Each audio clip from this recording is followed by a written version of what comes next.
Hello students, last lecture में हमने एक नया टर्म थर्मोडायनेमिक्स का इंट्रोड्यूस करा था, ठीक है, एंट्रोपी।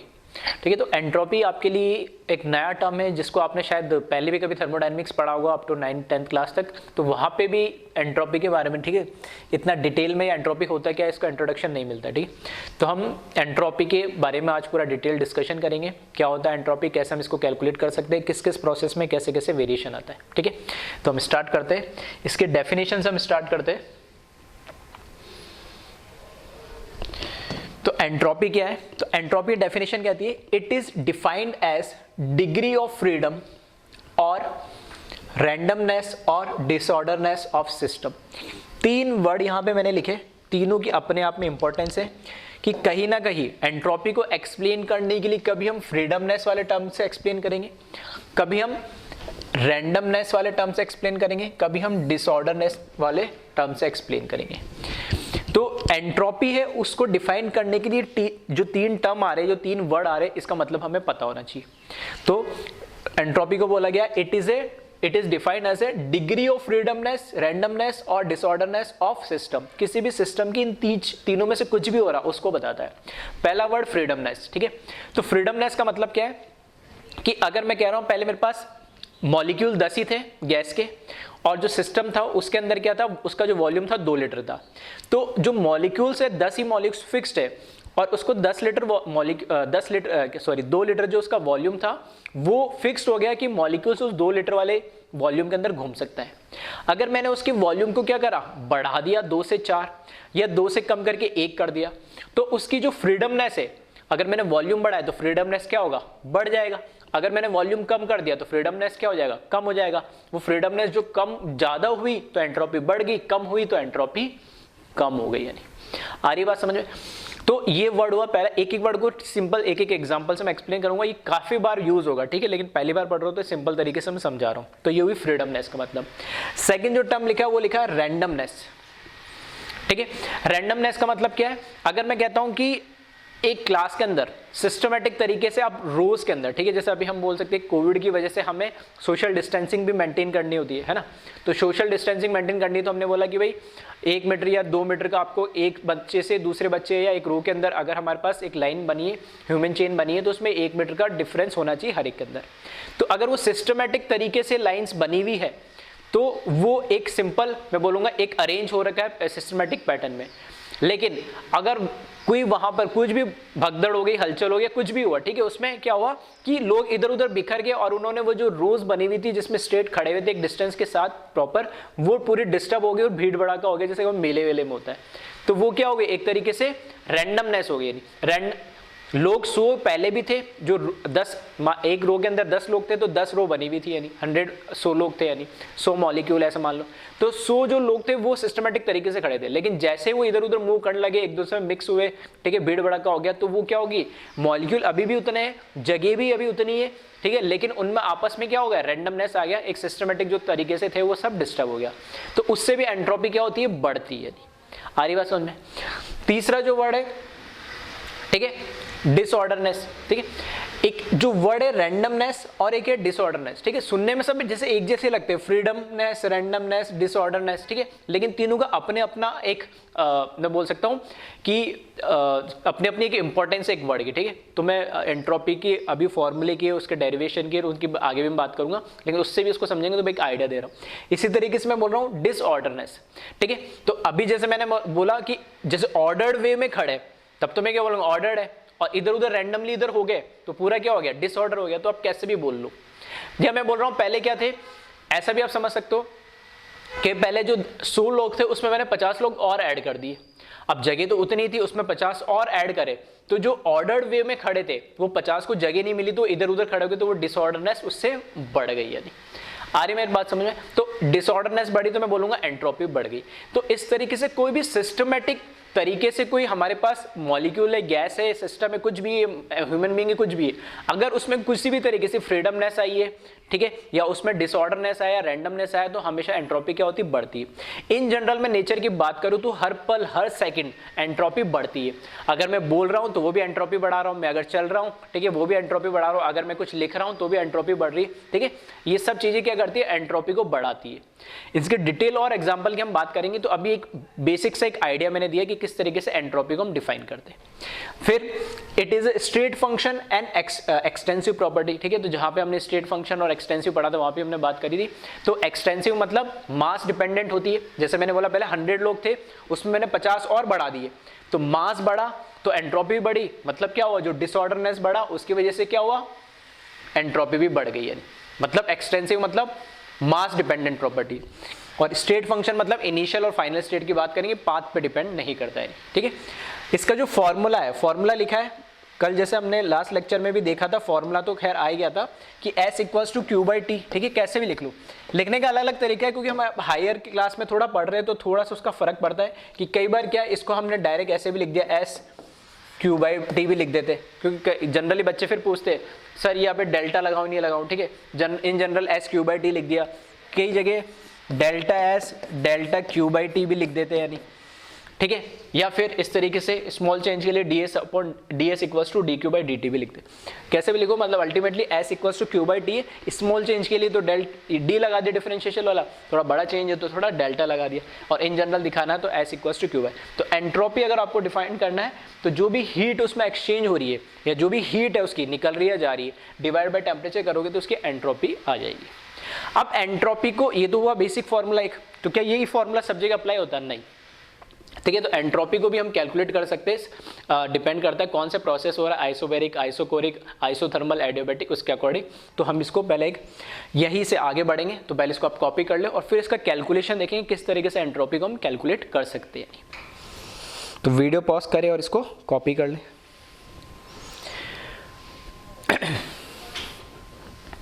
अब हम बात करते हैं कैलकुलेशन ऑफ डेल्टा S, मतलब change in entropy for system for different process. अभी जो मैंने लिखा था डेल्टा S = डेल्टा Q/T या ds = dQ/dt, बस यहाँ पे इंटीग्रल का साइन लगा दिया मैंने क्या बोला कि सिस्टम वाइज उसमें मैंने क्या कर रहा हूँ, बस टेम्परेचर को चेंज कर रहा हूँ। टेम्परेचर कहाँ से, T1 से T2 टेम्परेचर के लिए इसको मैं क्या कर रहा हूँ, चेंज कर रहा हूँ। अब यहाँ पर ये तो मैंने क्या लिखा, एंट्रोपी का फॉर्मूला लिखा। अब इधर ही, ठीक है, साइड में मैं आपको थोड़ा सा बस, क्योंकि हमने जो फ्लॉट पढ़ा है फर्स्ट लॉ ऑफ थर्मोडायनेमिक्स, वहां से मैं स्टार्ट कर रहा हूं। तो फर्स्ट लॉ ऑफ थर्मोडायनेमिक्स क्या कहता है, डेल्टा U = क्या होता है, Q+W होता है। इसके अंदर डेल्टा U की जगह हम क्या लिख सकते हैं, NCV∆T लिख सकते हैं, जो चेंज इन इंटरनल एनर्जी होती है, ठीक है, वो किसके बराबर होती है, NCV∆T के बराबर होती है, ठीक है। इसमें हम डिटेल में बात कर चुके। Heat capacity at constant volume is equals to Q plus work done की जगह क्या लिख सकते हैं, माइनस PD भी लिख सकता हूँ, P डेल्टा भी लिख सकते हैं, या PD भी लिख लो, कैसे भी लिख लो, यानी, ठीक है। या चलो डेल्टा ही लगा लेता हूँ, इधर मैंने डेल्टा लगाया तो उधर भी डेल्टा लगा लेते, P डेल्टा V लिख दिया मैंने, सही है। इस नेगेटिव वाले पार्ट को मैं, कोई फॉर्मूले में आता है नेगेटिव, तो इसको मैं इधर ले जाता हूं, तो ये दोनों एक साइड आ जाएगा और Q बचेगा। तो मैं ऐसे लिख रहा हूं, Q को एक साइड लिख दिया मैंने, और यहां पर NCV∆T प्लस P∆V, ये Q की वैल्यू आ गई यहां से। अब ये जो Q की वैल्यू आई है, इसको मैं एंट्रोपी के फॉर्मूले के अंदर रख रहा हूं, यानी सिंपल सा, आ रही बात समझ में। जो Q की वैल्यू आई है उसको एंट्रोपी के फॉर्मूले में लिख रहा हूं, ठीक है। तो हाँ, बस इसमें ये है कि यहाँ पे मैंने D यूज करा, तो डेल्टा की जगह D यूज कर लो सब जगह। चलो मैं यही लगा ही देता हूँ इसमें भी और यहाँ पे भी, ठीक है। इधर भी dt कर देता हूँ, इसको भी dv कर देता हूँ, इसको भी dv कर देता हूँ, और इसको भी dt। क्यों? क्योंकि यहाँ पे dq है तो डिफरेंशिएशन हमें इंटीग्रेशन करना पड़ेगा, तो उसमें आपको अजीब ना लगे। तो यहाँ पर मैंने क्या करा, डेल्टा एस नीचे सिस्टम की भी एंट्रोपी होती है और सराउंडिंग की भी एंट्रोपी होती है। जैसे मैंने बताया universe equals to system plus surrounding. तो मैक्सिमम हमारे जो सिलेबस में जो हम पढ़ते हैं सिस्टम की एंट्रोपी की बात करते हैं, सराउंडिंग की बात इन जनरल हम नहीं करते, तो मैं सिस्टम की बात करने वाला हूँ। इज इक्वल्स टू इंटीग्रल का साइन T1 से T2 ये जो लिखा है एज इट इज, जहाँ DQ लिखा है अगर इसकी जगह अगर मैं जब Q लिखा है उसकी जगह क्या लिख दूं, मैं ये लिख दूं या मैं DQ की जगह ये लिख दूं, कोई फर्क पड़ेगा क्या? नहीं पड़ेगा, जो कांस्टेंट है वो तो कांस्टेंट ही रहना है। तो मैं यहाँ पर क्या कर रहा हूँ, इस DQ या Q की जगह, ठीक है, चाहो तो DQ लिख लो चाहो Q लिख लो, उससे एज सच कुछ इसमें फर्क तो पड़ेगा नहीं। और चाहो तो यहाँ से भी आप कर सकते थे, इसको अगर मैं ऐसे लिखूँ और इसको चलो चेंज कर देता हूँ, अगर आपको थोड़ा अजीब लग रहा हो तो इसको मैं क्या करता ऐसे DU लिख देता, इसको DQ लिख देता और इसको DW लिख देता, ठीक है। यहाँ पे भी DQ आया था ये इस तरीके से, ये हालांकि उससे कोई फर्क तो पड़ना नहीं। तो DQ की जगह मैंने क्या करा यहाँ पर NCV DT लिखा प्लस PDV लिखा डिवाइड बाय ये T एज इट इज। मतलब अल्टीमेटली मैंने क्या करा, फर्स्ट लॉ ऑफ थर्मोडायनेमिक्स को यूज करके DQ की वैल्यू पुट करी और Q की जो वैल्यू है वो DU को तो लिखा मैंने NCV DT और वर्क डन को लिखा माइनस PDV, जो हमें पता ही है, ठीक है। तो कुछ मैंने नया नहीं करा, बस इस फॉर्मूले के अंदर वो वैल्यू पुट करी। अब मेरे को इसको इंटीग्रेट करना है सिंपली, तो इंटीग्रेट करना है तो इसको आप अलग अलग कर ले। इसको इंटीग्रेट करेंगे आप T1 से T2, ठीक है, न्यूमरेटर अलग करो NCV DT upon T plus integral T1 से T2 और PDV अपॉन T। सही है। फिर आगे इसमें इंटीग्रेशन इसका करना है, तो इसमें N और CV ये तो क्या कांस्टेंट है, तो N और CV को मैंने क्या करा बाहर लिख दिया, ये T1 से T2 और DT अपॉन T प्लस यहां पर क्या लिखा हुआ है मेरे पास, ठीक है, यहां पर क्या लिखा हुआ है मेरे पास PDV अपॉन T। अब यहां पे तो कोई दिक्कत नहीं, इंटीग्रेट करना है 1/T को और DT के रेस्पेक्ट में, तो कोई दिक्कत नहीं, बाकी तो कांस्टेंट थे। अब यहाँ पे P भी वेरिएबल है, T भी वेरिएबल है और DV के रेस्पेक्ट में करना है, तो क्या करें, तो वापस से मैं यहाँ पर IG, ठीक है, आइडियल गैस इक्वेशन यूज कर रहा हूँ, PV इक्वल्स टू nRT। यहाँ मुझे क्या दे रखा, P अपॉन T दे रखा है, तो इसको क्रॉस मल्टीप्लाई करके P अपॉन T की जगह मैंने nR अपॉन V लिख दिया, नहीं, ठीक है। यहाँ पे जो P अपॉन T था इस T को इधर ले गया, V को इधर ले गया, तो अब ये P अपॉन T जो इधर बना है इस P अपॉन T की जगह मैंने क्या करा nRV लिख दिया।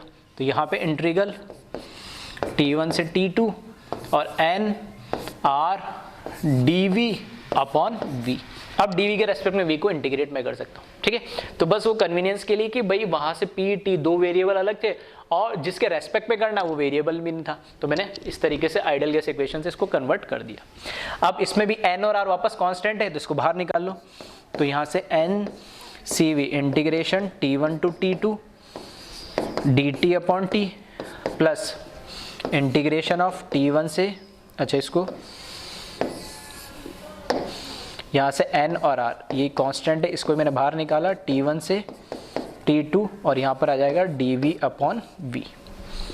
सही है। अब इंटीग्रेट कर सकते हैं इसको आसानी से, तो नेक्स्ट स्टेप में मैं यहाँ पे इंटीग्रेट कर रहा हूँ NCV ये एज इट इज है, 1/T का इंटीग्रेट करोगे यानी 1/x का इंटीग्रेशन मतलब ln x, तो यहाँ पर आ जाएगा ln t और यहाँ पे T1 से T2 इसकी लिमिट पुट करना प्लस nR ln V, फिर V1 से V2 इसकी लिमिट पुट कर दे, ठीक है। तो बेसिक सा इंटीग्रेशन है, सिंपल सा, एक को T के रेस्पेक्ट में कर दिया और एक को किस में V के रेस्पेक्ट में कर दिया। तो यहाँ पर फिर NCV अपर लिमिट लिखेंगे ln T2 minus ln T1 plus nR ln V2 minus ln V1, ln है ना, ln लिखना V1। फिर log की प्रॉपर्टी यूज कर लो, log m minus log n को क्या लिख सकते हैं, log m अपॉन n लिख सकते हैं। तो बस यहाँ से NCV ln T2 upon T1, ठीक है। चाहते तो वहाँ से डायरेक्ट भी लिख देते, बस मैंने एक स्टेप ज़्यादा लिख दिया ताकि अगर किसी को नहीं समझ में आया तो वहाँ वो भी आसानी से इसको समझ सकता हमने क्या करा है। तो ये फॉर्मूला मुझे मिल गया है। ये मेरा फॉर्मूला है जब मेरे को एंट्रोपी निकालना हो सिस्टम की, ठीक है, और जब एंट्रोपी निकालनी हो मुझे सिस्टम की और उसके अंदर भी स्पेसिफिक नंबर ऑफ मोल्स दे रखा हो, सीवी नहीं देखा हो तो गैस पता होगा तो सीवी में कैलकुलेट कर लूंगा, ठीक है। आर गैस कांस्टेंट है तो एन पता हो, टेम्परेचर और वॉल्यूम अगर मुझे गिवन दे रखा है, ठीक है, टेम्परेचर और वॉल्यूम अगर मुझे गिवन दे रखा है T1 T2 V1 V2 और मोल्स दे रखा है, तब मैं एंट्रोपी कैलकुलेट करने के लिए फॉर्मूला यूज करूंगा, ठीक है। तो ये ऐसा बोल सकता हूँ एंट्रोपी का फिर से एक यूनिवर्सल फॉर्मूला है, दिस फॉर्मूला, ठीक है, this formula used when initial and final volume and temperature is given,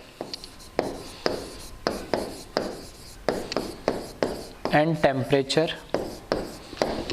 is given, clear है। अगर मान लो टेम्परेचर दे रखा, वॉल्यूम दे रखा, तब तो मैंने फॉर्मूला लगा दिया, और अगर वॉल्यूम नहीं दे रखा हो तब आप क्या करोगे, ठीक है। तो बस एक चेंज करेंगे, वॉल्यूम नहीं दे रखा तो उसको रिप्लेस कर देंगे। रिप्लेस कैसे करेंगे हम, हमको पता IG से, ठीक है, आइडियल गैस इक्वेशन है। अब यहाँ कुछ कांस्टेंट तो है नहीं, तो PV इक्वल्स टू, जब मैं nRT लिख रहा हूँ, ठीक है, तो क्लोज सिस्टम है तो उसमें सिर्फ कांस्टेंट क्या है मेरे पास, कांस्टेंट उस केस में मेरे पास n कांस्टेंट है, R कांस्टेंट है, प्रेशर वॉल्यूम टेम्परेचर, या तो कोई कंडीशन रखी नहीं मैंने किस सिस्टम के लिए, तो तीनों ही वेरिएबल है। तो यहाँ पर इस केस में क्या हो जाएगा, मैं ऐसे लिख सकता हूँ PV equals to T equals to NR, और NR क्या है, कांस्टेंट है, which is equals to K। That means मैं ऐसे लिख सकता हूँ P1 V1 upon T1 is equals to P2 V2 upon T2, सही है। तो यहां से मैं क्या कर रहा हूं, बस इतना चेंज कर रहा हूं कि मेरे को अगर वॉल्यूम नहीं दे रखा हो, ठीक है, अगर वॉल्यूम नहीं दे रखा हो तो मैं क्या करूंगा, यहां से वॉल्यूम वाले टर्म को रिप्लेस कर दूंगा। तो मेरे को क्या V2 अपॉन V1 की वैल्यू चाहिए, तो यहां से देखना V2 अपॉन V1 की जगह मैं क्या लिख सकता हूं, V2 अपॉन V1 की जगह लिख सकता हूं मैं P1 अपॉन P2 इनटू, और यहां पर ये क्या हो जाएगा T2 अपॉन T1। आ रही बात समझ में। तो इससे मैंने क्या करा, इधर ले जाओ V1 और T2 और P2 को नीचे ले जाओ, तो P1 अपॉन P2 आ जाएगा और ऊपर T2 अपॉन T1 हो जाएगा, और ये V2 अपॉन V1, क्योंकि मेरे को यहाँ पे V2 अपॉन V1 करना था रिप्लेस, तो मैंने यहाँ से आइडियल गैस इक्वेशन से फिर से इसको यूज कर लिया। अब इसको अगर मैं बोलता हूँ ये इक्वेशन नंबर क्या है, फर्स्ट है, ठीक है, और इसको मैंने मान लिया सेकेंड है ना, तो फ्रॉम फर्स्ट एंड सेकेंड, ठीक है, इस V2 अपॉन V1 की जगह ये वैल्यू पुट करने वाला हूं मैं। तो यहां देखना फ्रॉम फर्स्ट एंड सेकेंड, तो यहां पर, ठीक है, इक्वेशन हम देख ले,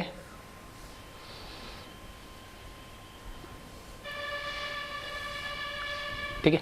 तो इक्वेशन, चलो इसको बड़ा ही रहने देते, कॉपी करने में दिक्कत आएगा तुम्हें, ठीक है। तो यहाँ पर डेल्टा S जो सिस्टम है वो क्या हो जाएगा, NCV/ln T2 अपॉन T1, ठीक है, यही था एक बार, ठीक है, NCV/ln T2 upon T1 plus NR/ln V2 upon V1 की जगह मैं क्या लिख रहा हूँ, V2 अपॉन V1 की जगह लिख रहा हूँ मैं T2 अपॉन T1 इनटू, मतलब ये एक ब्रैकेट दोनों मल्टीप्लाई के अंदर है, ये P1 अपॉन P2, ठीक है। ये ऐसा है ln, ये पूरा m मान लो, ये पूरा n मान लो, तो ln m इंटू n एक तरीके से। आ रही बात समझ में।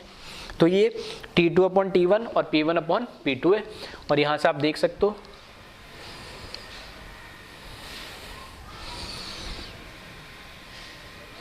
ठीक है, ये करा मैंने। V2 अपॉन V1 की जगह ये वाला टर्म लिखा मैंने, तो इस ln की जगह V2/V1 की जगह यहाँ से T2/T1 और P1/P2 आ गया, तो ln m इंटू n, इस तरीके से वैल्यू मैंने पुट कर दी। अब इसको बस सिंप्लीफाई कर ले थोड़ा सा,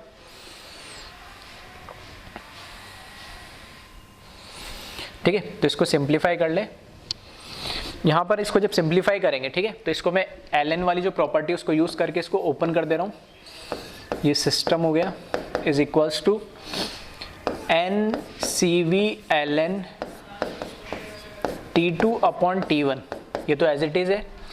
इसको क्या कर रहा हूँ, लॉग की प्रॉपर्टी यूज़ करके NR ln, इसको लिख लूँगा मैं T2/T1 प्लस NR ln, ये हो जाएगा P1/P2, ठीक है।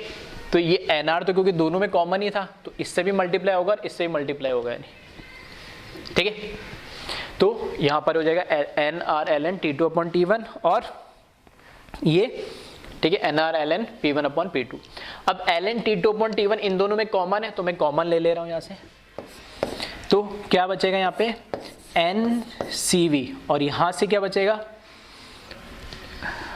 n भी, चलो कॉमन ले लेता हूँ मैं इसको, ठीक है, एक स्टेप कम हो जाएगा। यहाँ से n मैंने कॉमन लिया, CV लिखा, प्लस यहाँ पे क्या लिखा R लिखा, और फिर ये ln T2/T1 प्लस रिमेनिंग ये NR ln P1/P2।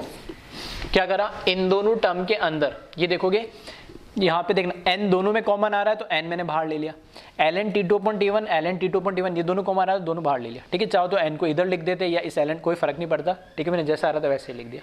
अब यहाँ से हमें पता है जो CP हमने जो, ठीक है, जहाँ पे हमने CV और CP को इंट्रोड्यूस करा था, वहाँ पे हमने बताया था CV और CP के अंदर रिलेशन क्या होता है। पहला रिलेशन क्या बताया था, CP minus CV is equals to क्या होता है R, तो वहाँ से क्या हो जाएगा CP is equals to CV plus R हो जाएगा।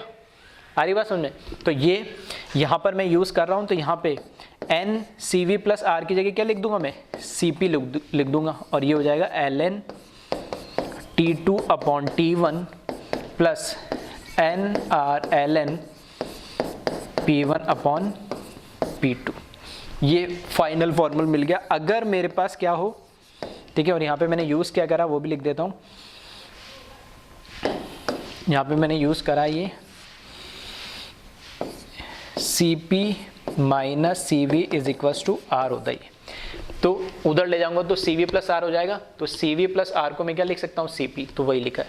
तो ये दूसरा फॉर्म है या दूसरा फॉर्मूला ऐसा बोल सकता हूँ मैं, ठीक है, दोनों ही फॉर्मूला इंपॉर्टेंट है, और इसको इक्वेशन नंबर 3 दिया। इसको कब यूज़ करूंगा, जब मुझे मोल्स तो दे रखे होंगे, टेम्परेचर भी दे रखा हो और प्रेशर दे रखा हो। तो अगर टेम्परेचर प्रेशर दे रखा हो तब तो ये फॉर्मूला यूज़ कर रहा हूँ, और टेम्परेचर और वॉल्यूम दे रखा है तो वो पहले वाला फॉर्मूला यूज़ करूँगा। तो डिपेंड करेगा हमारी सिचुएशन पे कि कैसे न्यूमेरिकल की रिक्वायरमेंट है, उसके अकॉर्डिंग मैं वो फॉर्म यूज़ करूँगा, ठीक है।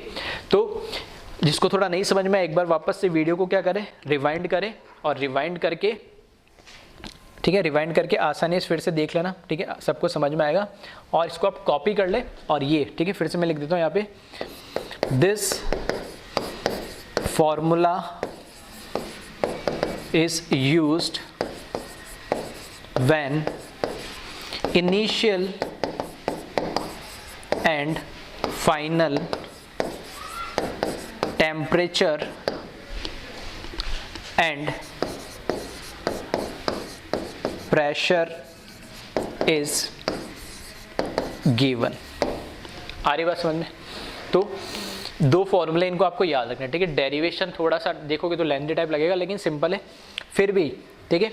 एक बार आराम से देख लेना, फॉर्मूला थोड़ा ध्यान रखना। याद रखने का थोड़ा सा हिंट बताता हूँ, जब आप प्रेशर वाला टर्म यूज कर रहे हो, ठीक है, T2/T1 टेम्परेचर वाला तो दोनों फॉर्मूले में आ रहा है, जब प्रेशर वाला टर्म यूज कर रहे हो तो उस समय यहाँ पे CP यूज हो रहा है, प्रेशर के साथ CP, और जब वॉल्यूम वाला टर्म यूज करोगे तो यहाँ पर क्या यूज होगा, CV, ठीक है। तो इस तरीके से थोड़ा आप हिंट के लिए याद रख सकते हो। जैसे यहाँ पे देख रहे हो वॉल्यूम यूज हो रहा है, तो यहाँ पे क्या यूज हो रहा है, CV, ठीक है। तो एक बार मैं पूरा ऊपर से कर देता हूँ और इसको आप कॉपी कर ले, ठीक है। तो वीडियो पॉज करके इसको कॉपी करें।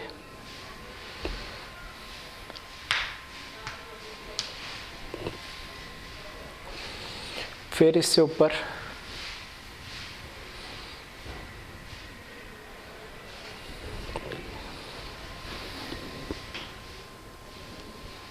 फिर वीडियो पॉज करके इतना कॉपी कर लेना और लास्ट में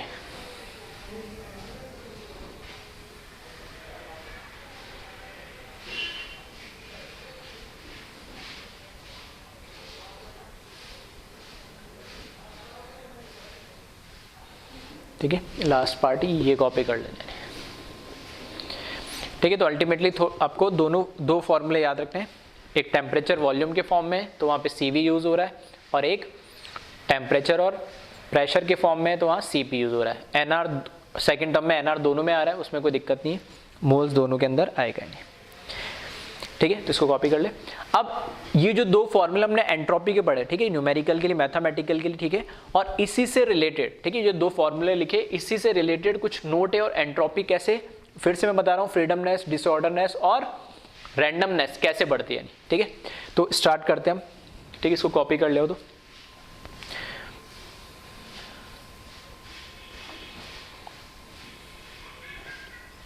ठीक है। आई थिंक दोनों फॉर्मूले दिख रहे होंगे आपको, नहीं भी दिखो तो आप कॉपी से उसको, ठीक है, रिलेट कर लेना, मैं इसी के रेफरेंस में बताऊंगा। तो ठीक है, तो नोट के फॉर्म में मैंने लिखा है यहाँ पे, फर्स्ट पॉइंट लिखा, क्या लिखा है note, entropy of gas can be increase by. अगर कोई भी हमारे पास गैस है तो उस गैस की, अगर सिस्टम हमारे लिए क्या है, गैस है, तो उस गैस की हम एंट्रोपी कैसे इंक्रीज कर सकते हैं, बढ़ा सकते हैं नहीं। ठीक है, तो फर्स्ट पॉइंट लिखा है बाय इंक्रीजिंग वॉल्यूम और decreasing pressure which results expansion of gas. ठीक है, विच रिजल्ट्स, इसको लिख लेना यहाँ पे, which results expansion of gas, expansion of gas, therefore entropy increases due to freedomness. पहले तो मैं बात करता हूं इन जनरल, अगर मुझे एक्सपांशन करवाना है, पिस्टन है उसको ऊपर ले जाना है, तो ऊपर ले जाने के लिए क्या होना चाहिए, प्रेशर क्या लेगा, कम होना चाहिए। मतलब कौन से प्रेशर की बात करते हैं हम, एक्सटर्नल प्रेशर की। एक्सटर्नल प्रेशर कम होगा, इंटरनल ज्यादा होगा, तभी तो ऊपर जाएगा। ध्यान रखना कौन से प्रेशर की बात हो रही है, एक्सटर्नल। तो पिस्टन को ऊपर जाना, तो जो ऊपर से प्रेशर लग रहा है वो कम होना चाहिए, तो पिस्टन ऊपर जाएगा अपने आप। और जब एक्सपांशन होगा तो ऑब्वियस सी बात है क्या होगा, वॉल्यूम बढ़ेगा। तो बाय इंक्रीजिंग वॉल्यूम, या तो मैं वॉल्यूम को बढ़ा दूं या ऐसे बोल दूं कि एक्सटर्नल प्रेशर को कम कर दूं, तो भी एक बात है। तो दोनों ही केस में क्या हो रहा है, वॉल्यूम बढ़ने पे भी और प्रेशर कम होने पे, एक्सटर्नल प्रेशर कम होने पे, दोनों ही केस में क्या हो रहा है, वॉल्यूम बढ़ रहा है। और वॉल्यूम बढ़ रहेगा तो मॉलिक्यूल, जो गैस के पार्टिकल्स है, उसको मूव करने की जो उसकी टेंडेंसी होगी, या जो मूव करने की उसकी जो कैपेबिलिटी होगी, वो क्या होगी, बढ़ जाएगी, उसको एक फ्रीडमनेस मिल गई। ठीक है, तो इसलिए यहाँ पे लिखा भी है कि भाई इंक्रीजिंग वॉल्यूम और decreasing pressure which results expansion of gas, therefore entropy increases due to freedomness। तो फ्रीडमनेस किसकी है ये फ्रीडमनेस है वॉल्यूम बढ़ने से, जो मॉलिक्यूल्स को मूव करने की जो फ्रीडमनेस थी वो बढ़ गई। तो ये तो हुआ लॉजिकली। अब ये अगर मैथमेटिकल हम समझे इसको, तो यहां से देखिए फॉर्मूले से मैथमेटिकल अगर हम समझे, तो मैंने क्या बोला, वॉल्यूम को बढ़ाना है। इस फॉर्मूले में फर्स्ट वाले फॉर्म में अगर आप देखें, ठीक है, फर्स्ट वाले फॉर्म में अगर आप देखें, वॉल्यूम बढ़ाने का मतलब क्या हुआ, मैंने V2 को बड़ा कर दिया। नहीं, वॉल्यूम बढ़ाने का मतलब क्या हुआ, V2 फाइनल वॉल्यूम ज्यादा होगा इनिशियल से। वॉल्यूम अगर न्यूमरेटर बड़ा होगा तो ओवरऑल ये वैल्यू बढ़ेगी, और ये वैल्यू बढ़ेगी तो एंट्रोपी भी क्या होगी, बढ़ेगी। इसका उल्टा अगर मैं क्या करता हूं, प्रेशर को क्या करना है, हमें कम करना है। मतलब प्रेशर को क्या करना है, कम करना है। तो प्रेशर कौन पहले तो ज्यादा होगा और बाद में कम करना है, मतलब फाइनल प्रेशर कम करना है। तो P2 को क्या करना है, हमें कम करना है। P2 कम होगा मतलब इस वैल्यू के अंदर डिनोमिनेटर छोटा होगा, तो ओवरऑल वैल्यू क्या है, बढ़ेगी। ये बढ़ेगी तो ये पूरी वैल्यू बढ़ेगी, और ये वैल्यू बढ़ेगी तो एंट्रोपी भी क्या होगी, बढ़ेगी। ठीक है, तो लॉजिकल वे से भी समझा दिया और इस फॉर्मूले के अकॉर्डिंग भी समझा दिया। नेक्स्ट जो इसमें पॉइंट दे रखा है, थर्ड पॉइंट, सेकंड पॉइंट, पहला तरीका क्या है, या तो वॉल्यूम बढ़ा दूं या प्रेशर कम कर दूं। दूसरा तरीका बाय इंक्रीजिंग टेम्परेचर, टेम्परेचर बढ़ा के भी मैं क्या कर सकता हूं, एंट्रोपी बढ़ा सकता हूं। तो वही लिखा है by increasing temperature kinetic energy of gas increases as a result entropy increases due to randomness। पहले मॉलिक्यूल, randomness का मतलब है कि पहले मॉलिक्यूल मूव कर रहे थे यानी धीरे धीरे, लेकिन जैसे ही मैंने क्या करा, टेम्परेचर को बढ़ाया तो अब वो जो मूव रैंडमली जो मूव कर रहे थे उनकी रैंडम मूव करने की टेंडेंसी क्या हो गई, बढ़ गई। फॉर एग्जांपल जैसे हमने केटीजी काइनेटिक गैस थ्योरी भी पढ़ी है या स्टेट्स ऑफ मैटर पढ़ा है कि गैस के पार्टिकल से कोई बहुत तेज मूव कर रहे होते, कोई कम कर रहे होते, अलग अलग स्पीड होती है, ठीक है, जिसको मोस्ट प्रोबेबल स्पीड भी बोलते हैं, ठीक है, उसमें एवरेज स्पीड भी आ जाती है और वहां पे आरएमएस स्पीड भी आती है। तो एक ग्राफ बनाया था हमने मैक्सवेल कर्व डिस्ट्रीब्यूशन, तो उससे हमने क्या बताया था कि स्पीड क्या क्या अलग अलग होती।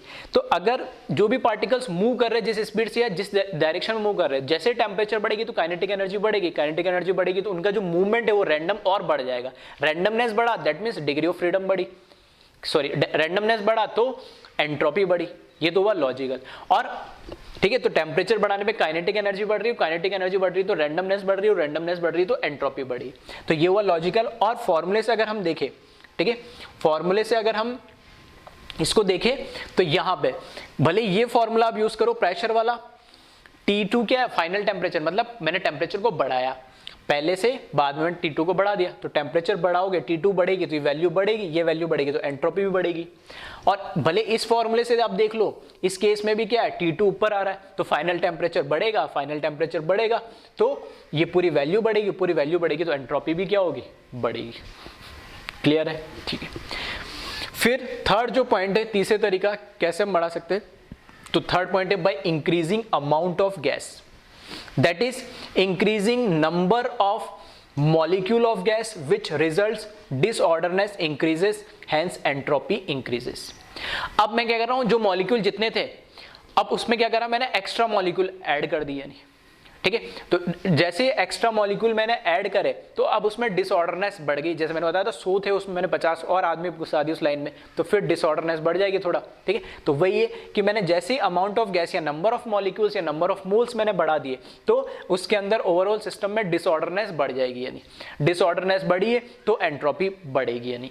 तो यहाँ पे अगर ये तो हुआ लॉजिकल बात। और अगर मैं इस फॉर्मूले से अगर जाऊं तो इस फॉर्मूले में भी आपको दिख रहा होगा, यहाँ पे भी क्या है एन, यहाँ पे भी क्या n, मतलब ये नंबर ऑफ मोल्स ही तो है, नंबर ऑफ मोल्स बढ़ेंगे तो ये वैल्यू बढ़ेगी तो ये एंट्रोपी बढ़ेगी।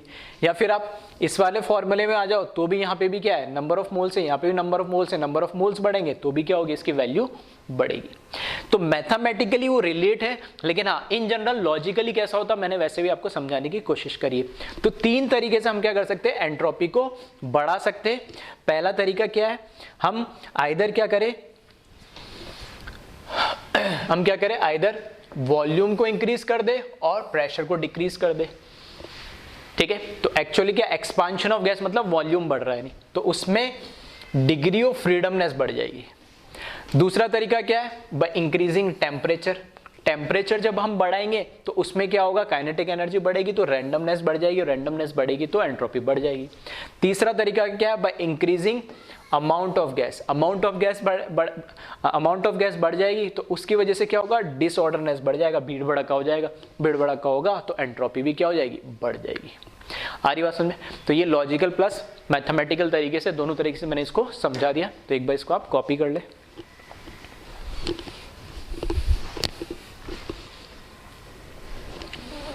ठीक है, अब हम बात करते हैं एक एक प्रोसेस के लिए कि किस तरीके से एंट्रोपी उसके लिए कैलकुलेट की जाएगी। फॉर्मूला तो हमने वो डेराइव कर लिए, दो वही फॉर्मूले, बस उसमें कैसे कैसे चेंजेस आ रहे हैं उस पर डिपेंड करेगा। तो अब दोनों में से भी कौन से प्रोसेस के लिए कौन सा फॉर्मूला यूज करें, ठीक है। अब ऐसा नहीं है कि जो फॉर्मूला लिखा है एज इट इज सारी वैल्यू मिले या वही कैलकुलेट करनी, ठीक है। न्यूमेरिकल को आपको ध्यान रखना पड़ेगा, प्रोसेस को ध्यान रखना पड़ेगा, उसके अकॉर्डिंग आप कैलकुलेट करें। अब दो फॉर्मूला, दोनों में से क्या दोनों को दोनों बार यूज करें, नहीं, वो डिपेंड करेगा सिचुएशन पे। तो अगर मैं बोल रहा हूँ आइसोकोरिक, आइसोकोरिक का मतलब ही क्या हुआ, आइसोकोरिक का मतलब हुआ कि वॉल्यूम क्या हो गया, कांस्टेंट हो गया। दैट इज मैं ऐसे बोल सकता हूं कि V1 और V2 सेम होगा। क्यों, क्योंकि उसमें जो चेंज इन वॉल्यूम है वो क्या होना चाहिए, आइसोकोरिक के लिए 0 होना चाहिए। यही होता है इसका मतलब। अब मैं कौन सा फॉर्मूला यूज करूं एंट्रोपी के लिए, तो एक फॉर्मूले में टेम्परेचर प्लस वॉल्यूम की वैल्यू आ रही थी लॉग के साथ, और एक दूसरे वाले में टेम्परेचर प्लस प्रेशर वाली आ रही थी। तो मैं वो यूज करूं ना जिसमें कम कैलकुलेशन हो। तो मैं जिसमें वॉल्यूम वाला टर्म आ रहा वो यूज कर रहा हूं, क्योंकि वो अपने आप कैंसिल आउट हो जाएगा। कैसे, तो देखिए इसमें डेल्टा एस जो सिस्टम के लिए मेरे को कैलकुलेट करना है वो क्या है, अगर मेरे को कौन सा वॉल्यूम वाला चाहिए तो एनसीवी आएगा इधर ln T2 upon T1 plus NR ln, ठीक है, और इधर क्या टर्म आएगा, वॉल्यूम वाला यानी, ठीक है। तो वॉल्यूम जो हो जाएगा वो क्या हो जाएगा, V2 अपॉन V1। अब बस इसमें ध्यान हमें ये रखना है कि मैं चाहता तो क्या, या एनसीपी लिख के और प्रेशर वाला यूज कर सकता था P1 अपॉन P2, लेकिन ये क्यों यूज करा, क्योंकि मुझे कैलकुलेशन कम करना पड़े और चीजें सिंप्लीफाइड हो, बड़ी ना हो छोटी हो। तो मैं कह रहा हूं कि जब V1 और V2 सेम है, तो यहाँ पे V1 और V2 सेम है, तो यहाँ पे क्या बन जाएगा, दोनों सेम होगा तो 1 बन जाएगा, और ln1 या ln की जगह मैं log में भी कन्वर्ट करूँ, 2.303 से मल्टीप्लाई करूंगा तो ln को इसमें कन्वर्ट हो जाएगा log में, और log 1 की वैल्यू क्या होती है, 0। आ रही बात समझ। तो इस वजह से यहाँ पर ये जो वैल्यू है ये किस में कन्वर्ट हो जाएगी, ठीक है, ये कन्वर्ट हो जाएगी 0 के अंदर, मतलब पूरा टर्म कैंसिल, ये वैल्यू 0, तो इससे कुछ भी मल्टीप्लाई करो तो भी 0, तो बस मुझे इतनी ही वैल्यू रह जाएगी, इसको कैलकुलेट करना पड़ेगा। आ रही बात समझ में। आइसोकोरिक में मैंने यही फॉर्मूला यूज करा क्योंकि इसमें वॉल्यूम वाला टर्म आ रहा है, और आइसोकोरिक में वॉल्यूम कांस्टेंट होता है। वॉल्यूम कांस्टेंट होने से V1 V2 दोनों सेम हुए, तो ये वैल्यू हो जाएगी 1, और log 1 की वैल्यू क्या होती है, 0। तो यहां से आइसोकोरिक के लिए जो मेरे लिए फॉर्मूला जो बचेगा वो बचेगा NCV ln T2 upon T1। तो मैं ये नहीं कह रहा कि भाई सब हर एक प्रोसेस के लिए इंडिविजुअली आप इसको याद करो, बस मैं समझा रहा हूँ किस तरीके से आपको फॉर्मूला यूज करना है, कौन सा यूज करना है, ताकि कैलकुलेशन कम हो। अब मुझे क्या चाहिए, मोल्स चाहिए, CV की वैल्यू चाहिए, और टेम्परेचर दे रखा हो तो यहाँ से कैलकुलेट हो जाएगा। आ रही बात समझ में। तो ये पहला है आइसोकोरिक प्रोसेस, तो कॉपी करें इसको।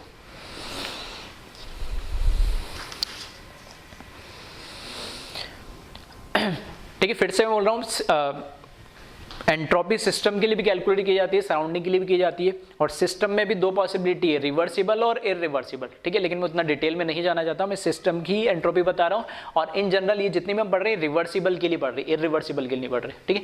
तो थोड़ा सा जहाँ डिफरेंस होगा मैं वही बता दूंगा, उसको स्पेसिफिक वैसे याद रखिए, ठीक है। तो बहुत ज़्यादा इतना मैथमेटिकल और इतना डीप में जाने की जरूरत है नहीं, ठीक है। तो ये हुआ आइसोकोरिक। नेक्स्ट देखिए, फिर बात करते हैं आइसोबेरिक के लिए। आइसोबेरिक का मतलब क्या है, आइसोबेरिक का मतलब प्रेशर कांस्टेंट, आइसोबेरिक का मतलब हुआ pressure constant, that is P1 is equals to क्या होगा, P2। क्यों, क्योंकि इसमें जो डेल्टा P की वैल्यू है वो क्या हो जाएगी, 0। अब फिर से मैं इसमें कौन सा, दो फॉर्मूले मेरे पास, कौन सा यूज करूं जिसमें प्रेशर वाला टर्म आ रहा आपके पास, तो मैं यहां पे लिख रहा हूं delta S of system is equals to, अब मेरे को प्रेशर वाला यूज करना है, तो NCP ln T2 upon T1 plus NR ln, अब की बार क्या हो जाएगा, P1 अपॉन P2। सही है। अब फिर से वही कहानी आ गई इसमें भी, क्या कि जो इसमें प्रेशर है, इनिशियल और फाइनल प्रेशर दोनों तो क्या रहेंगे, सेम रहेंगे, और दोनों इनिशियल और फाइनल प्रेशर सेम रहेंगे, तो उस केस में क्या हो जाएगा, ये क्या बन जाएगा 1, और log 1 की वैल्यू वापस क्या होती है 0, तो पूरे को मल्टीप्लाई करूंगे तो क्या हो जाएगा 0 हो जाएगा ये। तो यहाँ से फिर से मेरा फॉर्मूला इतने बड़े की जगह ये रिड्यूस होके इसमें कन्वर्ट हो जाएगा, NCP ln T2 upon T1, जब प्रोसेस कैसा हो, ठीक है। अब तो ये आपको भी समझ में आने लगा होगा, बस प्रोसेस पढ़ो, पता लग जाए तो फॉर्मूला उसका अकॉर्डिंग वेरी हो जाएगा, सिंप्लीफाई हो जाएगा। तो ये NCP ln T2 upon T1 हो जाएगा, ठीक है। फिर से बोलूँगा, दो जो मेजर फॉर्मूले उनको याद रखिए, हर एक प्रोसेस के लिए रटने की जरूरत नहीं है। आ रही बात समझ में, तो कॉपी करें इसको। फिर देखते हैं हम आइसोथर्मल के लिए, ठीक है। तो चाहो तो जो लोग को समझ में आ रहा है वीडियो पॉज करके, और आप दोनों तरीके से खुद से करके देख सकते हो। आपकी बार आइसोथर्मल के लिए थर्ड लिख रहा हूं मैं, आइसोथर्मल। तो आइसोथर्मल में देखें, अब टेम्परेचर कांस्टेंट है, तो दोनों ही फॉर्मूले में टेम्परेचर वाले टर्म आते हैं, तो दोनों ही मैं यूज कर सकता हूँ। ठीक है, तो मैं यहाँ पर T constant, temperature constant, that is T1 must be equals to T2 because delta T is equals to 0। तो अगर मैं ये वाला फॉर्मूला यूज करता हूँ, ठीक है, अब वो न्यूमेरिकल पे डिपेंड करेगा कौन सा यूज करते हो आप, N CV ln T2 upon T1, यहाँ CV यूज करा तो मेरे को क्या लगाना पड़ेगा, वॉल्यूम वाला। ठीक है, इस तरीके से आप याद रख सकते हो, वॉल्यूम में भी V2 अपॉन V1 आएगा।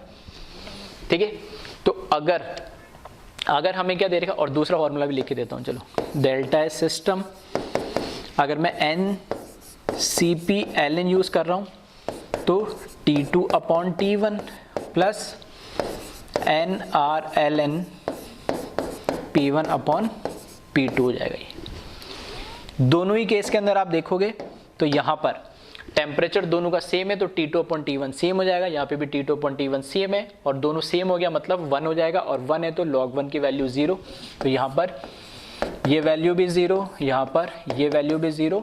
तो अब डिपेंड करेगा मुझे न्यूमेरिकल में कौन से वैल्यू दे रखी। अगर मुझे वॉल्यूम वाली दे रखी होगी तो मैं वॉल्यूम वाला फॉर्मूला लगा दूंगा, अगर मुझे प्रेशर वाली दे रखी हो तो प्रेशर वाला लगा दूंगा। तो मैं इसको इस तरीके से लिख रहा हूँ। आइसोथर्मल सिस्टम के लिए आपको कैलकुलेट करना है तो आप लिखे इसमें या तो N R L N V2 upon V1 से कैलकुलेट कर ले, या फिर इक्वल्स टू करके लिख दिया मैंने N R L N P1 upon P2 से कैलकुलेट करें। न्यूमेरिकल में जो वैल्यू दे रखी वो फॉर्मूला आप यूज कर सकते हैं। ठीक है, तो ये हुआ आपका लिए आइसोथर्मल प्रोसेस। अब आइसोथर्मल में भी, ठीक है, दो ध्यान रखना, एक नया टर्म इंट्रोड्यूस कर रहा हूं मैं, फ्री एक्सपांशन। एक तो फ्री एक्सपांशन होता है आइसोथर्मल प्रोसेस में, और एक फ्री एक्सपांशन होता है किसके अंदर, एडियाबैटिक प्रोसेस में। ठीक है, तो पहले इसको कॉपी कर ले एक बार, फिर बताता हूं। तो isothermal free expansion, free expansion का मतलब क्या होता है? फ्री एक्सपांशन का मतलब शायद मैंने पहले भी इन जनरल वैसे बताया होगा कि बाहर कोई प्रेशर ही नहीं है। फ्री एक्सपांशन का मतलब है बाहर कोई प्रेशर ही नहीं है। जो पिस्टन को अगर मैं बाहर, अगर पिस्टन को अगर मेरे को क्या करना है, एक्सपांशन करना है, कोई एक्सपांशन लिखा है, एक्सपांशन मतलब एक्सपांशन कर रहा हूँ, लेकिन जब एक्सपांशन कर रहा हूँ तो मैं कह रहा हूँ कि अंदर का प्रेशर होता है, एक बाहर का प्रेशर होता है। तो फ्री एक्सपांशन का मतलब है कि बाहर कोई एक्सटर्नल प्रेशर है ही नहीं। जब बाहर कोई अपोजिंग फोर्स है ही नहीं तो जो अगर एक्सपांशन होने लगेगा तो फ्रीली होने लगेगा, उसकी कोई लिमिट नहीं है। आ रही बात समझ में? तो बाहर जब कोई प्रेशर नहीं है तो एक बार आपने पुश करा, जैसे बिल्कुल हम जिसको क्या बोलते हैं, ग्रेविटी है, तो ग्रेविटी जैसे होता है ना, हम जैसे मून वगैरह इधर जाएंगे तो वहाँ पे जैसे ग्रेविटी कम होती है तो थोड़ा पुश करोगे बहुत दूर तक जाओगे, तो वही चीज़ है। ऊपर कोई प्रेशर है ही नहीं, तो जो प्रेशर है नहीं तो अगर पिस्टन को थोड़ा खिसका है तो खिसकता रहेगा, क्योंकि पीछे उसके अगेंस्ट कोई फ्रिक्शन या कोई फोर्स काम ही नहीं कर रहा है। नहीं, ऐसे भी आप समझ सकते। ठीक है, तो एक्सपांशन होना ही है। और फ्री क्यों? क्योंकि थोड़ा सा एक बार वॉल्यूम आपने बढ़ाया तो बढ़ता जाएगा और रुकेगा नहीं, तो उसको बोलते हैं फ्री एक्सपांशन। अब इसमें भी दो तरीका है फ्री एक्सपांशन, एक तो आइसोथर्मली कर सकते हैं कांस्टेंट टेम्परेचर पर, एक एडियाबैटिक कांस्टेंट हीट पे। ठीक है, तो दोनों में डिफरेंस क्या वो देख लेते हैं। क्योंकि आइसोथर्मल है तो टेम्परेचर तो क्या रहेगा, कांस्टेंट रहेगा। तो पहले क्या है ये मैं लिख देता हूं। फ्री एक्सपांशन का मतलब क्या है? It is a irreversible it is a irreversible process, it is a irreversible process against zero external pressure, against zero external pressure। ठीक है, it is irreversible process against a zero external pressure. Irreversible क्यों? क्योंकि वो एक direction में move करता रहेगा। अब जब मैंने बोल दिया अगेंस्ट जीरो एक्सटर्नल प्रेशर, इसका मतलब क्या हुआ कि जो P एक्सटर्नल है, जो अभी मैंने बताया भी था, वो उसकी वैल्यू क्या होती है, इसमें जीरो होती है फ्री एक्सपांशन में। अगर P एक्सटर्नल जीरो है तो मुझे पता है वर्क डन क्या होगा, क्योंकि वर्क डन क्या होता है, negative of V1 to V2 P external into D V, यही फॉर्मूला होता है यूनिवर्सल। अब P एक्सटर्नल की वैल्यू 0 है तो यहाँ जब 0 रखूंगा तो वर्क डन भी इस केस में क्या मिलेगा, 0 मिलेगा। यानी तो P एक्सटर्नल भी 0 होता है, अगेंस्ट 0 एक्सटर्नल प्रेशर के अगेंस्ट क्या होता है, एक्सपांशन होता है। तो P एक्सटर्नल 0, तो उसके लिए फ्री एक्सपांशन के अंदर वर्क डन भी क्या होगा, 0।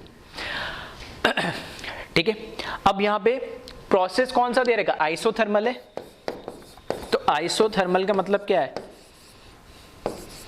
आइसोथर्मल का मतलब है डेल्टा टी की वैल्यू 0। ठीक है, डेल्टा टी की वैल्यू 0 है तो मुझे बताया आप, अगर मेरे को change in internal energy calculate करना है तो कौन सा फॉर्मूला हम यूज करते हैं, NCV डेल्टा टी। और अगर डेल्टा टी की वैल्यू 0 है तो इसमें यहां पर 0 रखूंगा तो चेंज इन इंटरनल एनर्जी की वैल्यू भी क्या आ जाएगी, 0 आ जाएगी। किसमें, आइसोथर्मल फ्री एक्सपांशन के केस में। या आइसोथर्मल के लिए 0 हो जाएगी तो ऐसे ही बोल सकता हूं मैं। तो आइसोथर्मल भी फ्री एक्सपांशन भी दो चीज एक साथ ज्वाइन कर दी। अब जो फ्लॉट है, फर्स्ट लॉ ऑफ थर्मोडायनेमिक्स है। ठीक है, फर्स्ट लॉ ऑफ थर्मोडायनेमिक्स है, उस फर्स्ट लॉ ऑफ थर्मोडायनेमिक्स के अकॉर्डिंग मैं लिख सकता हूं delta U is equals to Q plus W। अब इसके अंदर क्या हो गया, इसके अंदर यहां से डेल्टा U की भी वैल्यू 0 है फ्री एक्सपांशन आइसोथर्मल में, और वर्क डन की वैल्यू भी 0 है। ठीक है, तो इस वजह से डेल्टा U भी 0, वर्क डन भी 0, तो Q भी क्या हो जाएगी, अपने आप 0 हो जाएगी। ठीक है, तो यहां पे मैं लिख सकता हूं डेल्टा U भी क्या है, 0 है, W भी क्या है, 0 है। तो इस वजह से जो Q है इसकी वैल्यू भी क्या हो गई, 0 हो गई। यानी सही है, मतलब देख रहे हो तो सारी टर्म ही 0 होती जा रही है इसमें। तो क्या सब 0 हो जाएगा, हाँ इसमें सब 0 होता है। ठीक है, डेल्टा U भी 0 होता है, Q भी 0 होता है, W भी 0 हो रहा है, चेंज इन टेम्परेचर भी 0 होता है, P एक्सटर्नल भी 0 होता है। बस किसको छोड़ के, एंट्रोपी को छोड़ के। यानी क्योंकि पीछे आप देखोगे आइसोथर्मल के केस में हमने क्या करा था, एंट्रोपी आइदर मैंने बोला इससे कैलकुलेट करे या इससे कैलकुलेट करे। यानी ठीक है, आइदर इससे कैलकुलेट करे या इससे कैलकुलेट करे। अब ये वाला फॉर्मूला मैं free expansion, isothermal free expansion के लिए मैं यूज नहीं कर सकता। क्यों नहीं यूज कर सकता, क्योंकि अब जो P2 और P1 इक्वल हो जाएंगे। कैसे इक्वल हो जाएंगे, क्योंकि P2 तो कुछ था ही नहीं भाई, P1 जो पहले प्रेशर था वही था, उसके बाद तो बाहर तो कोई प्रेशर ही नहीं है। हम बोलते हैं कि बाहर जो प्रेशर है कुछ कम होगा तो ऊपर एक्सपांशन होगा, तो बाहर तो कुछ प्रेशर नहीं है, तो जो पहले प्रेशर था प्रेशर तो वही रहना है। तो मतलब ये प्रेशर वाला टर्म क्या हो रहेगा, कांस्टेंट रहेगा। तो आइसोथर्मल फ्री एक्सपांशन में ध्यान रखना, ये फॉर्मूला आप यूज नहीं कर सकते, क्योंकि उसमें प्रेशर एक तरीके से क्या हुआ, कांस्टेंट हुआ। इनिशियल और फाइनल प्रेशर दोनों सेम ही हुआ, क्योंकि एक्सटर्नल प्रेशर तो कुछ है नहीं। तो सिर्फ ये वाला फॉर्मूला उसमें यूज कर सकते। तो मैं ऐसे बोल सकता हूं कि आइसोथर्मल फ्री एक्सपांशन के अंदर हर एक term P external delta T 0, P external 0, work done 0, Q 0, delta U 0, सिर्फ एंट्रोपी उसमें नॉन जीरो टर्म होता है। तो यहां पे मैं लिख रहा हूं, ठीक है। तो यहां पे जो एंट्रोपी आप कैलकुलेट करोगे सिस्टम की, वो होगी कौन सी, सिर्फ वॉल्यूम वाला टर्म आप यूज करोगे। यानी ठीक है, और वो क्या है, NRLN V2 अपॉन V1। ठीक है, तो ये आप ध्यान रखना। फ्री एक्सपांशन का मतलब, इस पे डायरेक्टली क्वेश्चन आ जाता है। फ्री एक्सपांशन पे ऑब्जेक्टिव में डायरेक्टली पूछ लेगा, बोल देगा कोई भी प्रोसेस आइसोथर्मल या एडियाबैटिक फ्री एक्सपांशन है और फ्री एक्सपांशन है, तो बताए 4 ऑप्शन दे देगा, कौन सा जीरो है कौन सा नॉन जीरो है। ठीक है, तो ये मैंने एक्सप्लेन कर दिया, आपको पता होनी चाहिए ये सब चीजें फ्री एक्सपांशन के बारे में। क्लियर है। अब आ जाओ लास्ट एडियाबैटिक प्रोसेस पे। ठीक है, तो एडियाबैटिक प्रोसेस में, ठीक है, मैं बहुत ज़्यादा डिटेल में नहीं समझाना चाहता, लेकिन हाँ इन चीज़ों को आप डायरेक्टली आप याद रखो तो आपके लिए थोड़ा सा, ठीक है, कन्वीनियंट हो जाएगा। लेकिन फिर क्योंकि पीछे मैंने चीज़ों को सिंप्लीफाई रखा तो आगे मैं सिंप्लीफाई रखना चाह रहा हूँ। नहीं, क्योंकि मैंने बोला सिस्टम के लिए भी जैसे एंट्रोपी होती है वैसे सराउंडिंग के लिए भी एंट्रोपी होती है। फिर उसमें रिवर्सिबल के लिए जैसे एंट्रोपी होती है वो इरिवर्सिबल के लिए होती है। हम जो फॉर्मूले लिख रहे हैं वो सब किसके लिए लिख रहे हैं, रिवर्सिबल प्रोसेस के लिए, क्योंकि रिवर्सिबल प्रोसेस बोल सकते हैं एक आइडियल प्रोसेस होता है। तो एडियाबैटिक के केस में क्या होगा, तो यहाँ पे बस इस केस में ध्यान रखना रिवर्सिबल इरिवर्सिबल का। मैं कह रहा हूँ कि जो रिवर्सिबल, जो फॉर्मूले जितने भी यूज कर रहे हैं हम किसके लिए यूज कर रहे हैं, रिवर्सिबल के लिए। तो ये जो फॉर्मूला है ना एडियाबैटिक का मतलब क्या है कि हीट एक्सचेंज या हीट का जो ट्रांसफर है वो क्या हो जाएगा, जीरो। डेल्टा क्यू है, क्यू क्या हो जाएगा, जीरो हो जाएगा, क्योंकि इसमें हीट एक्सचेंज नहीं हो सकती। अब जो ये फॉर्मूला हमने यूज करा है ना, delta S delta Q by T, और मैं ऐसा बोल दूं D S is equals to D Q by T, ये कैसे भी बोल दो S equals to Q by T. अब क्यू की वैल्यू इसमें जीरो है, क्यू की वैल्यू, कोई हीट एक्सचेंज तो हो नहीं सकता, क्यू की वैल्यू क्या हो गई, इसमें जीरो हो गई, तो एंट्रोपी भी क्या होती है, जीरो होती है। लेकिन बट किसके लिए, फॉर रिवर्सिबल के लिए नहीं, ठीक है, फॉर रिवर्सिबल प्रोसेस के लिए एंट्रोपी ऑफ सिस्टम, ठीक, इज इक्वल्स टू जीरो। इसको तो पहले डायरेक्ट आप, ये चीज तो आपको आसानी से समझ में आ गई होगी। लेकिन मैं कह रहा हूं कि इरिवर्सिबल प्रोसेस भी होता है एक, ठीक है, फॉर इरिवर्सिबल प्रोसेस, ठीक है, चाहो तो आप ध्यान रख सकते हो, लेकिन मैं इतना कहूंगा कि एटलीस्ट आपको इतना तो पता होना चाहिए कि जो इसमें एंट्रोपी होती है, ठीक है, एंट्रोपी जो होती है वो नॉट इक्वल्स टू जीरो होती है, किसके लिए, एडियाबैटिक इरिवर्सिबल प्रोसेस के लिए, ठीक है। तो दो चीज, ठीक है, ये तो पहला वाला तो आपको समझ में आ गया होगा, इसमें कोई दिक्कत नहीं है, ठीक है, कि क्यू जीरो है तो एंट्रोपी अपना आप जीरो हो जाएगी। लेकिन किसके लिए, ये रिवर्सिबल के लिए।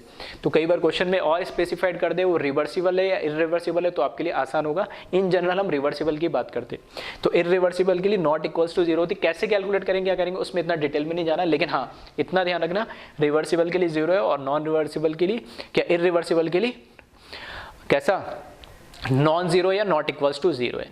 क्लियर है। अब जिस तरीके से एडियाबैटिक के अंदर मैंने बताया आइसोथर्मल में फ्री एक्सपांशन होता है, वैसे ही एडियाबैटिक के अंदर भी क्या होता है, फ्री एक्सपांशन होता है, ठीक है। थोड़ा मैं इसको फिर भी एक्सप्लेन करने की कोशिश करूंगा नॉन जीरो कैसे होती है, ठीक है। तो थोड़ा फ्री एक्सपांशन से हम समझते हैं, तो इसको कॉपी करें पहले,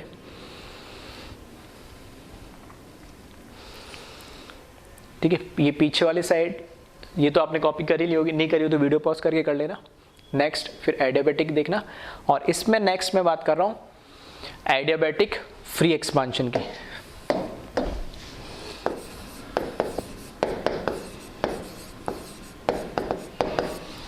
एडियाबैटिक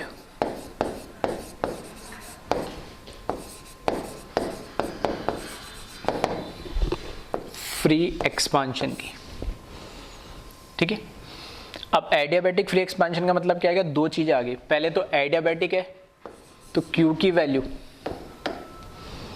ठीक है, Q की वैल्यू या डेल्टा Q की वैल्यू क्या होगी, जीरो, क्यों, क्योंकि एडियाबैटिक है। एंड वापस से फ्री एक्सपांशन का मतलब तो वही है, इरिवर्सिबल प्रोसेस है ये, है ना, इरिवर्सिबल प्रोसेस है, तो P एक्सटर्नल की वैल्यू क्या होगी, जीरो होगी। यानी तो अभी मैंने इसलिए वो लिखाया था फ्री एक्सपांशन की डेफिनेशन क्या, कि ये इरिवर्सिबल प्रोसेस होता है, it is a irreversible process against zero external pressure. कि वो इरिवर्सिबल है ये बस आपको बताने की मैंने इसलिए बताया क्योंकि यहां पर हमें उसकी जरूरत पड़ेगी। कैसे, P एक्सटर्नल जीरो हुआ, ठीक है, P एक्सटर्नल जीरो होते ही वापस मैं ऐसे बोल सकता हूं क्या, कि P एक्सटर्नल जीरो हुआ, तो यहां से चलो मैं डायरेक्ट लिख देता हूं, अब की बार वर्क डन भी क्या होगा, जीरो, क्योंकि negative integral of P dV मतलब P एक्सटर्नल जीरो तो work done zero, Q zero work done zero. तो फ्लॉट की अगर मैं बात करूं इस बार, तो फ्लॉट क्या होता है, delta U is equals to Q plus W, that means दोनों वैल्यू जीरो है, तो डेल्टा U भी क्या होगा, जीरो ही तो होगा। ये तो हमें समझ में आ गया, ठीक है। वर्क डन QW, ये आइसोथर्मल हो या एडियाबैटिक फ्री एक्सपांशन हो, तीनों ही टर्म क्या होते हैं, फ्री एक्सपांशन में जीरो होंगे, ये आपको दोनों तरीके से समझ में आ गया होगा। अब यहां से कंक्लूजन में बता रहा हूं, डेल्टा U को मैं और क्या लिख सकता हूं, डेल्टा U को मैं लिख सकता हूं NCV delta T is equals to zero, और NCV डेल्टा T को यहां पे इसका मतलब क्या, डेल्टा T का मतलब T2 माइनस T1। अरे बात समझ में। अब T2 माइनस T1 इसका मतलब N तो कोई मोल होगा, 1 2 3, कोई जीरो या नेगेटिव मोल तो होता नहीं। CV भी कोई एक रियल वैल्यू है, ठीक है, कोई गैस है तो ऑब्वियसली उसके लिए कोई ना कोई CV की वैल्यू होगी। दैट मीन्स ये दोनों तो 0 के बराबर नहीं हो सकते, तो मैं यहां से ऐसा बोल सकता हूं कि जो T2 माइनस T1 है, इनका जो डिफरेंस है ये 0 के बराबर हो सकता है, और ये दोनों 0 के बराबर हो सकते हैं। इसका मतलब क्या है, T1 इक्वल्स टू T2 हो जाएगा यानी।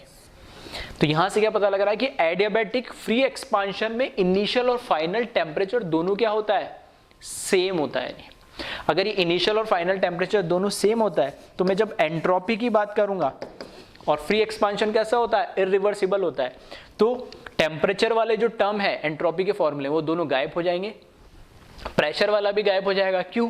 क्योंकि फ्री एक्सपांशन एक्सटर्नल प्रेशर 0 है।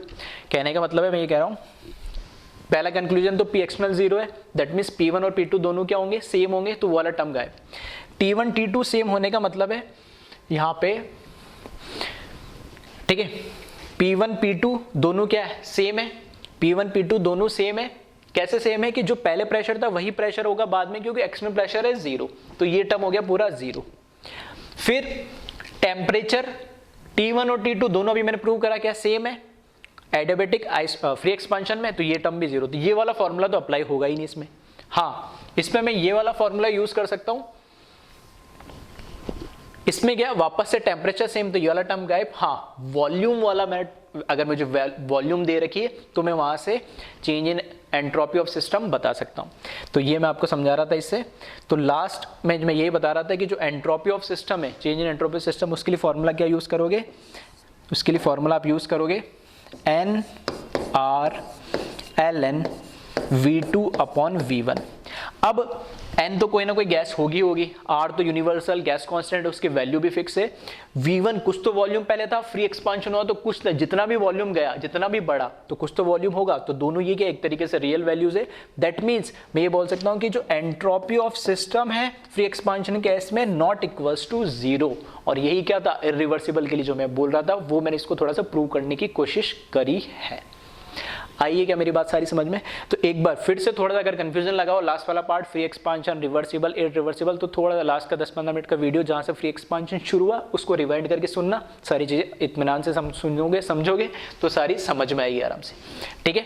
तो ये पूरा जो डिस्कशन था आज हमारा किस पे था, एंट्रोपी को लेके था। तो एंट्रोपी क्या होती है उसको मैंने समझाया, एग्जाम्पल लेके भी समझाया, मैथमेटिकल कैसे डेराइव करा, कैसे प्रोसेस के चेंज होने से कैसे हमें इसको कैलकुलेट कर सकते हैं, वो सब हमने सारी बात करी, ठीक है। तो इसको वीडियो पॉज करके कॉपी कर ले।